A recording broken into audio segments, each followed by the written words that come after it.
Shalom, damai di hati. Bapak, Ibu, Saudara yang diberkati oleh Tuhan, kembali lagi bersama dengan kami di channel YouTube kami.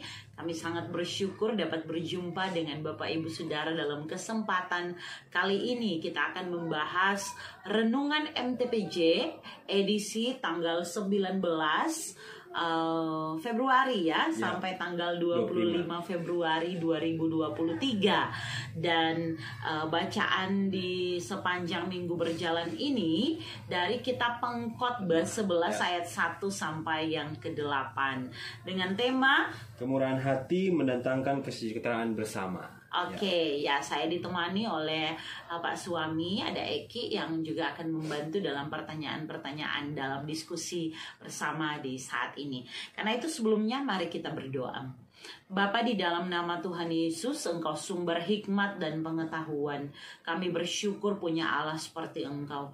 Kami minta dalam nama Tuhan Yesus, sehingga waktu ke depan dalam pemberitaan firman, ketika kami berdiskusi bersama, membicarakan, membahas, bahkan bersama-sama merefleksikan kehidupan kami dari apa kata Tuhan lewat firman, maka Tuhan memberi kami kemampuan sehingga kami mengerti, memahami, dan kami menjadi berkat untuk melakukan apa yang berkenan kepada Tuhan. Terima kasih Bapa di sorga, ini doa kami. Ampuni, layakan kami, dan tolong kami terlebih khusus pendengar dalam nama Tuhan Yesus. Amin. Amin. Ya, Bapak Ibu Saudara, kita akan langsung dengan pertanyaan yang pertama. Ya, pertanyaan untuk diskusi ini ada 3 pertanyaan dan kita langsung pada pertanyaan yang pertama. Apa pemahaman saudara tentang kemurahan hati mendatangkan kesejahteraan bersama menurut Pengkhotbah 11 ayat 1 hingga ke-8? Ya, baik. Jadi kalau membaca pertanyaan pertama ini, kita akan melihat berarti kepada teks bacaan kita hari ini ya. Karena sesuai dengan pertanyaannya, berdasarkan atau menurut Pengkhotbah 11 ayat 1 sampai 8.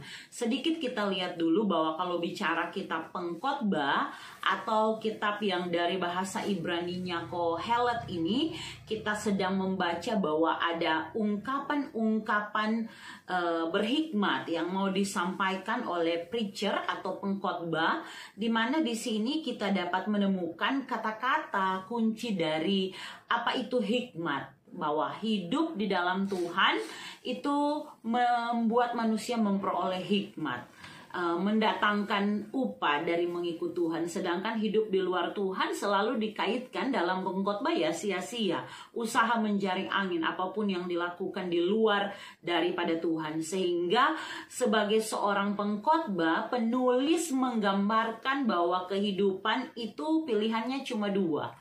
Mau di dalam Tuhan untuk mendapatkan berkat, hikmat, atau mau di luar Tuhan, jauh dari hikmat Tuhan, sehingga yang dia lakukan seperti usaha menjaring angin atau kesia-siaan saja.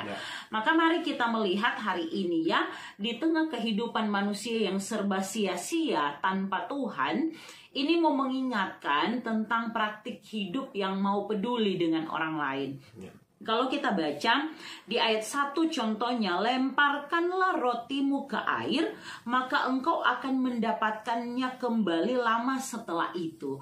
Jadi ini kalau kita baca di buku MTPJ, dia menjelaskan memakai kata-kata, contohnya di sini ada catatannya Matthew Henry. Tetapi kalau memang kita coba untuk melihat, kata melemparkan di sini artinya sesuatu yang secara sengaja kita buat. Sedangkan kalau bicara roti, maka ini bicara tentang makanan, bicara tentang suatu yang dibutuhkan ya. Karena kalau diterjemahkan lain bisa berupa gandum yang memang adalah kebutuhan pokok, sesuatu yang mengenyangkan, mendatangkan berkat bagi kehidupan orang yang menerimanya. Maka jika melemparkan melemparkan roti ke air ini diterjemahkan dalam praktek kehidupan, apalagi kita tahu ada tradisi di mana kalau engkau menyabit gandummu, maka engkau harus secara sengaja menyisakan bulir-bulirnya untuk dapat diambil oleh orang miskin ya. Kita bisa ketemu itu contoh di kitab Rut. Ketika Rut bekerja di ladangnya Boas ya, dia bukan sebagai seorang penyabit, tetapi para penyabit itu diperintahkan dengan sengaja untuk meninggalkan, sehingga Rut mengumpulkan dan kemudian Rut mendapatkan berkat dari situ. Maka kemurahan hati yang digambarkan dalam pembacaan di saat ini bicara tindakan aktif kita, tindakan kita secara sengaja untuk dapat berbuat sesuatu menjadi berkat bagi orang lain, bermurah hati kepada orang lain, berbelas kasihan kepada orang lain, berbagi kepada orang lain, karena kesadaran kita bahwa berkat itu datangnya daripada Tuhan. Sehingga kalau kemurahan hati itu akan mendatangkan kesejahteraan bersama, ketika kita diberkati, kita sadar bahwa kita diberkati, ada orang-orang di sekitar kita. Kita diberkati oleh Tuhan, kita hidup dengan orang lain, kita memberkati orang lain, dan karena itu kita akan menikmati kesejahteraan itu secara bersama. Bukan hanya berpusat pada diri sendiri. Berarti say no to egoisme ya, sehingga menjadi berkat. Inilah yang mau diungkapkan dalam pembacaan di saat ini. Termasuk di dalamnya tentunya kalau kita lihat di sini, di ayat 6 misalnya ya, taburkanlah benihmu pagi-pagi hari dan janganlah memberi istirahat kepada tanganmu pada petang hari, karena engkau tidak mengetahui apakah ini atau itu yang akan berhasil atau kedua-duanya sama baik. Jadi mengingatkan juga bahwa bagaimana kita mau jadi berkat kalau kita bermalas-malasan berpangku tangan. Sehingga di sini diingatkan untuk dapat bekerja keras. Taburkan benih di pagi-pagi hari, kemudian jangan memberi istirahat, karena semenabur sedikit di pagi kemudian banyak beristirahat atau berpangku tangan. Tetapi komit untuk bekerja keras, kemudian ingat berkat dari Tuhan. Kalau diberkati, kita punya tanggung jawab memberkati. Itu ya untuk pertanyaan kita yang pertama. Ya, oke, kita lanjut pada pertanyaan yang kedua. Adakah kecenderungan praktik kemurahan hati mulai terkikis dalam kehidupan warga gereja? Kalau ada, berikan contoh dan mengapa hal itu terjadi. Ya, Bapak Ibu Saudara yang diberkati oleh Tuhan, sebelum lebih jauh memang kita harus tahu dulu apa itu kemurahan hati ya.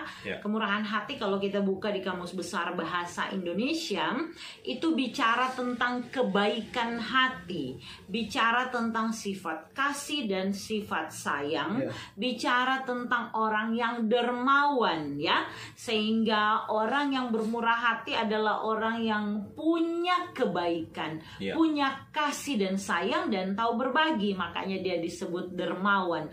Nah, kalau melihat pertanyaan ini berarti di luar dari konteks kita, tetapi memang tidak boleh jauh dalam implikasinya tentunya. Konteks kita bicara tentang berkat Tuhan, roti, makanan yang dengan aktif sengaja kita bagi kepada orang lain. Kemudian bicara tentang bagaimana kita bekerja keras, dan ketika diberkati kita ingat bahwa di situ dalam berkat yang Tuhan beri, Tuhan juga titipkan untuk jadi berkat bagi orang lain ya. Maka apakah hal ini, kecenderungan kemurahan hati itu mulai terkikis? Rasanya pertanyaan ini kembali lagi ke pribadi kita masing-masing ya. Dalam pengamatan kita, dalam kesaksian kita bergereja, bergaul, apakah memang lingkungan sekitar kita atau diri kita sendiri sudah tidak lagi menunjukkan tadi kemurahan hati itu, kebaikan hati, kasih dan sayang, dermawan kepada orang, suka membantu orang, suka menolong orang. Itu kembali lagi kepada kita, karena jangan sampai pembacaan minggu lalu ini saling menghakimi ya. Saya tidak lebih baik pastinya juga dalam kemurahan hati, tetapi kita merefleksikan diri melalui pembacaan di saat ini. Kalau ada, berikan contoh. Ya, contoh-contohnya mungkin ada tidak tahu di sekitar kita atau di tempat mana. Tapi contoh-contoh orang yang tidak bermurah hati itu ya misalnya dia melihat orang susah, dia senang, dan dia melihat orang dalam keberhasilan, justru dia iri hati, dan dia mau orang itu jatuh dan susah. Ya seperti itu yang terjadi. Dia tahu orang di sekitarnya lapar, tetapi dia tidak membantu. Konteks Tuhan Yesus bilang, engkau lihat aku lapar, engkau lihat aku haus, engkau lihat aku telanjang, tapi engkau tidak melakukan apa-apa ya. Karena apa yang kita lakukan kepada orang-orang di sekitar kita. Nah, mengapa hal itu dapat terjadi?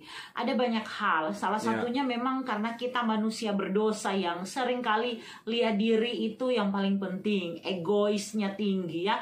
Sehingga satu kali saya sendiri pernah mendengar khotbah dari orang yang bilang lebih mudah berempati kepada orang lain daripada melihat orang lain itu berhasil. Kenapa? Karena memang orang manusia yang sangat egois. Karena itu mengapa hal ini bisa terjadi? Mengapa praktik kemurahan hati itu mulai terkikis? Kembali tanyakan kepada diri kita masing-masing. Apa yang terjadi sampai saya susah untuk berbaik hati? Apa yang terjadi? Apakah ini bicara memang sudah jadi diri saya sendiri yang tidak mau berbagi? Ataukah ada kerenggangan dalam hubungan? Ataukah ada pemikiran-pemikiran karena iri dan sebagainya? Ya, itu bisa jadi alasan. Banyak juga faktor ya. Mungkin juga karena ekonomi, pekerjaan bisa saja, sehingga orang melihat akhirnya ini daripada menghakimi, kenapa dia nggak berbuat baik, orang ini kok sangat pelit begitu ya. Dan nggak tahu juga kita. Makanya pertanyaan ini mungkin lebih kepada penelitian sebenarnya. Orang harus meneliti juga setiap warga gereja ya.